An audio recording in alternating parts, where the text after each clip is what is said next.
বিসমিল্লাহির রহমানির রহিম। আজকে আপনাদেরকে দেখাবো গাওয়া কিভাবে বানাইতে হয়।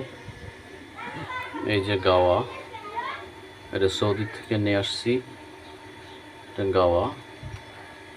গাওয়া সর্বপ্রথম পানি গ্যাসের চুলায় দিয়ে আমি দিছি দারচিনি আর লং।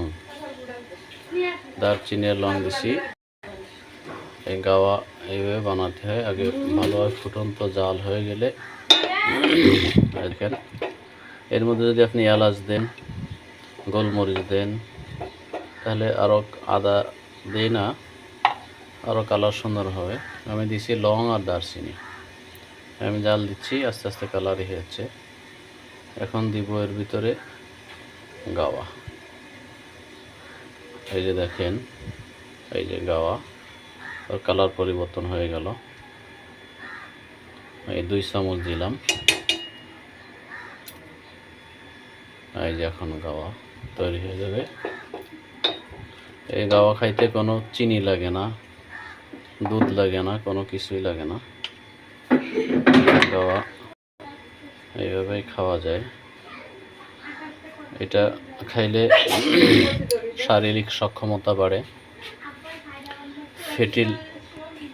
ফ্যাট কমে, ক্যান্সারের সেল নষ্ট করে, রক্ত দূষিত ভালো করে, ডায়াবেটিসের উপকার করে। এটা উচ্চ রক্তচাপ এটা নিয়ন্ত্রণ করে।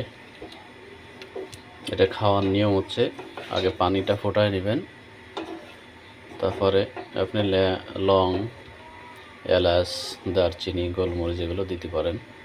কিছু না দিলেও খেতে পারেন, চিনি লাগবে না, দুধ লাগবে না।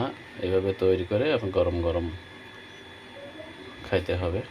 তো আমি আজকে গাওয়া বানাইলাম নিজে খাওয়ার জন্য। দেখেন, এটা সৌদিদের প্রধান খাবার হচ্ছে গাওয়া। আপনারাও এইভাবে বানাই খাইতে পারেন, যেভাবে দেখাইলাম। খুব উপকারী।